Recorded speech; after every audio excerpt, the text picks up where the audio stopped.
Everyone, I hope आप लोग मस्त होंगे। आपकी पढ़ाई भी अमेजिंग चल रही थी। तो आज रिवीजन क्लास डे थर्ड है और यहाँ पे हिस्ट्री का नाइक बैच का हम लोग रिवीजन कर रहे हैं। तो आप लोग प्लीज लास्ट तक जरूर देखिएगा। सैयद वन से स्टार्ट करना था। 14 से 14 से और 14 से 51 तक इसका कार्यकाल रहा, 37 वर्षों तक का।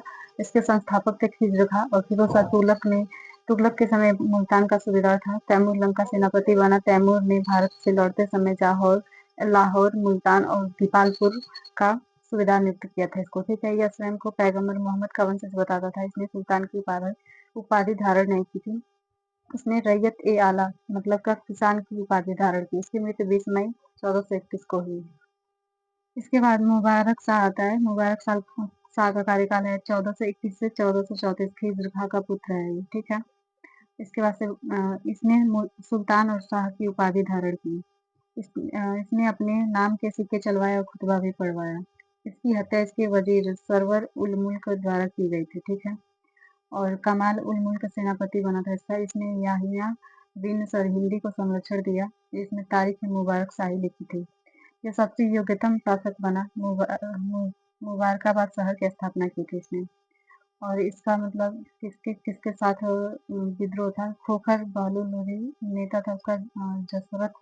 और जौनपुर में इब्राहिम को हराया था। ग्वालियर में भूसंग साहब को। ठीक है, मोहम्मद शाह 1434 से 1445। मोहम्मद शाह का छोटा भाई था और वास्तविक नाम था इसका फरीद खान। इसके समय मालवा शासक महमूद खिलजी ने आक्रमण किया था 1440 ईस्वी में। इसने बहलोल लोधी को अपना पुत्र कहा और खाने खाना को अपनी उपाधि दी थी। खाने खाना की उपाधि दी थी। 1445 में इसकी मृत्यु हो गई। अलाउद्दीन अहमद शाह 1445 से 51। मोहम्मद शाह का पुत्र थे। सबसे अयोग्य शासक था ये। अपने वजीर हामिद खां के कारण दिल्ली छोड़कर बदायूं चला गया। हामिद खां ने दिल्ली का शासन बहलोल लोधी को सौंप दिया। उसके बाद से बहलोल लोधी आया 1451 से 1526। 75 वर्षों का शासन रहा इसका। दिल्ली सल्तनत का अंतिम वंश था ये बहलोल लोधी वंश, जिसके लोधी वंश की स्थापना किया था बहलोल लोधी। संस्थापक बहलोल लोधी। 1451 से 1489 38 वर्षों का शासनकाल रहा, सबसे लंबा शासनकाल। और उपाधि इसकी थी, उपाधि धारण किया था इसने बहलोल गाजी का। 19 अप्रैल 1451 को उसको उपाधि मिला था। इसने जौनपुर को जीता था मोहम्मद शाह से। ठीक है, सेनापति था दरिया का।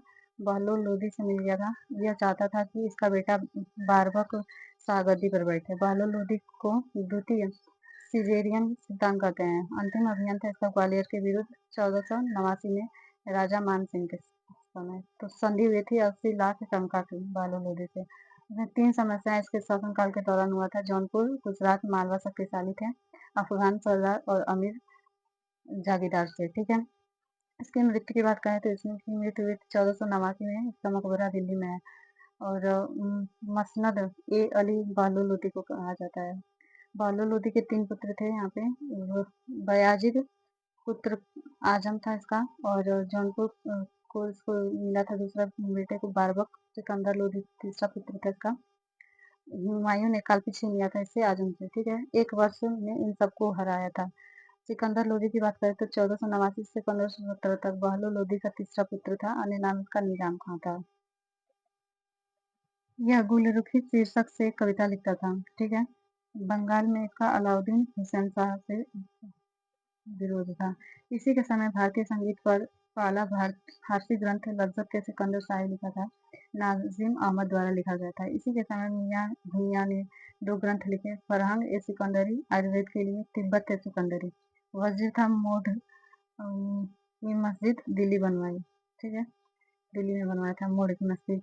नाक के लिए गजर सिकंदरी पैमाना शुरू किया था। योग्य व्यक्तियों को आर्थिक सहायता देता था। यह एक धर्मांध व्यक्ति था। पीरों एवं संतों की मज़ारों पर जाने से रोक लगा दिया था। गंगा यमुना स्नान पर रोक लगा दिया था। मुहर्रम में ताजिए निकालने बंद कर दिया था। गले की बीमारी के कारण इसकी मृत्यु हो गई। मकबरा है लोधी गार्डन, दिल्ली पहले था। दिल्ली में पहले लेडी गार्डन उसका नाम था पहले। सिकंदर लोधी के समकालीन थे गुरु नानक, कबीरदास, राणा सांगा। गुरु नानक की पुस्तक का नाम है जप्पू जी। इसने 1504 में आगरा की स्थापना की। बादलगढ़ का किला है। 1506 में आगरा को राजधानी बनाया था। सिकंदर लोधी के 2 पुत्र थे, इब्राहिम और जलाल खां। इब्राहिम को दिल्ली का शासन बनाया था और जलाल खां को जौनपुर का स्वयं को कालपी में राजा घोषित कर दिया था। इसको हराया था, जहर देके इसको जान ले लिया थी। मियाँ भुइयाँ को कैद करके, आजम हुमायूं को कैद करके और स्वतंत्र शासक बना था बहार खान लोधी बिहार का। पंजाब का दौलत खान लोधी को बुलाया था इसने, ठीक है। यहाँ पे देखेंगे तो इब्राहिम लोधी का शासनकाल शुरू होता है 1507 से 1526 में। इसने ग्वालियर को जीता था विक्रमजीत सिंह से, जो राजस्थान के शासक थे। खतौली युद्ध हुआ था इसके समय 1518 से 19 में। इब्राहिम लोधी और राणा सांगा के बीच हुआ था, तो राणा सांगा जीते थे।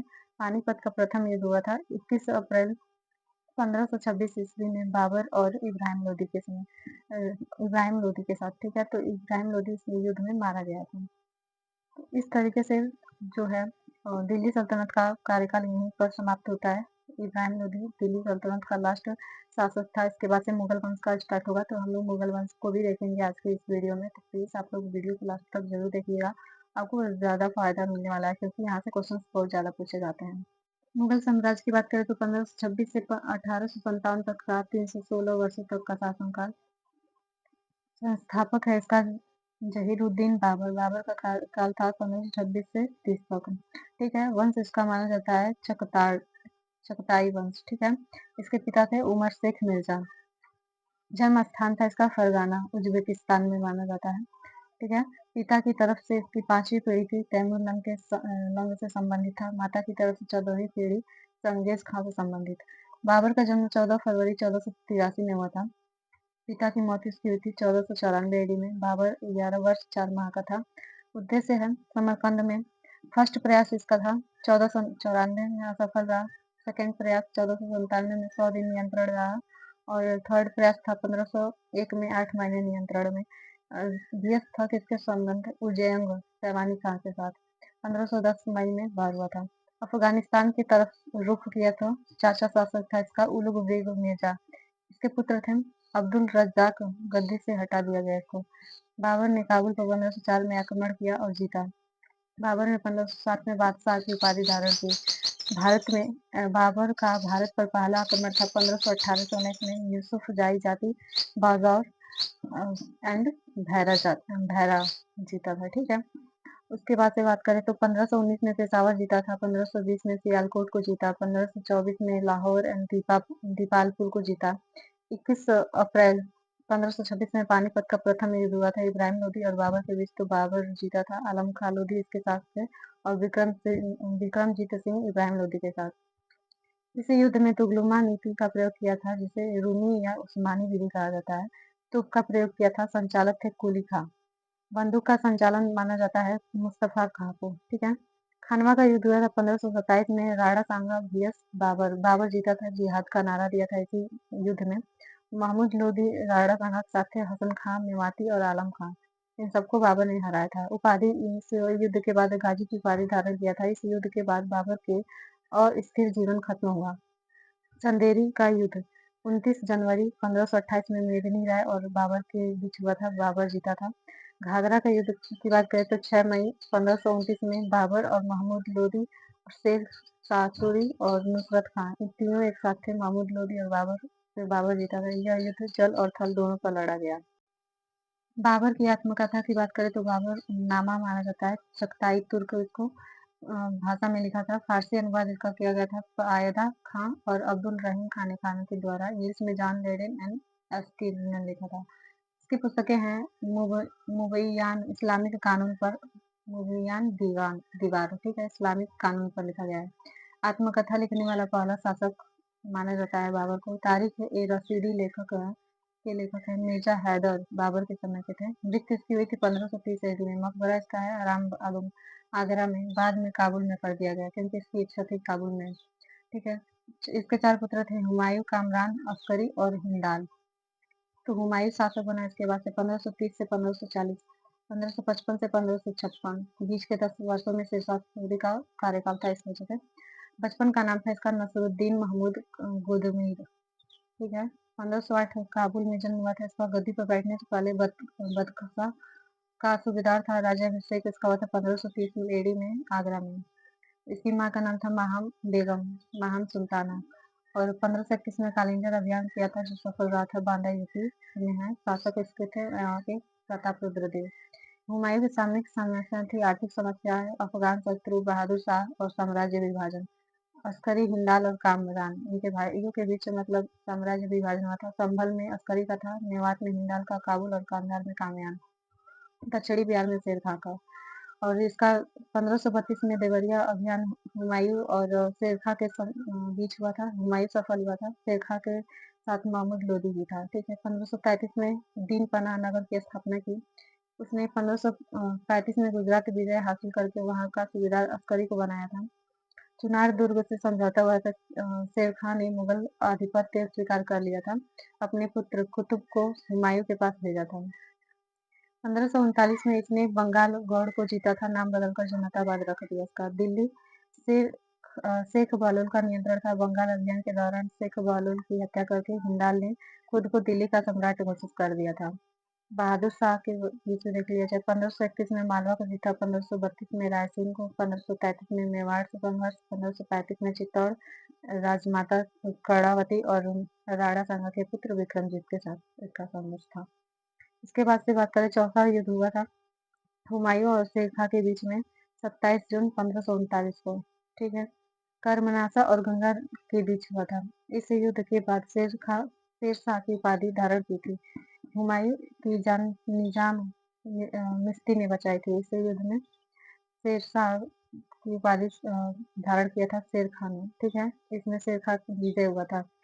और जो निजाम में स्थित एक ने जान बचाई थी, तो उसे बाबर ने क्या किया था, हुमायूं ने चमड़े के सिक्के चलवाए थे, एक दिन का शासक बनाया था तो उसे। ठीक है, 1540 में कन्नौज बिलग्राम का युद्ध हुआ था हुमायूं और शेरशाह के बीच में, जो शेरशाह विजय हुआ था।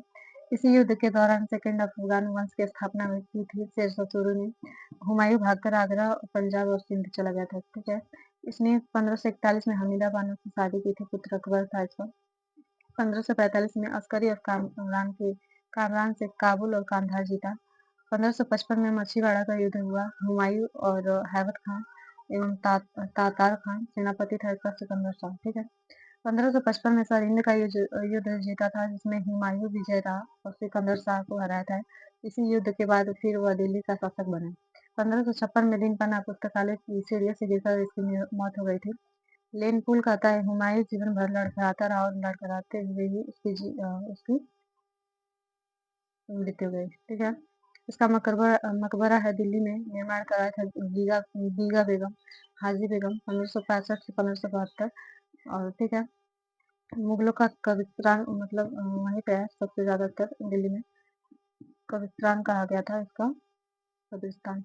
1993 में यूनेस्को की विश्व विरासत स्थल में शामिल किया गया है। भारत का पहला उद्यान मकबरा माना जाता है, मुगल शैली पर आधारित है। हुमायूं नामा की रचना गुलबदन बेगम, हुमायूं की चचेरी बहन ने किया था। हुमायूं के समय चित्रकार थे मीर सैयद अली, यूसुफ, अब्दुल समद और दोस्त मसूर।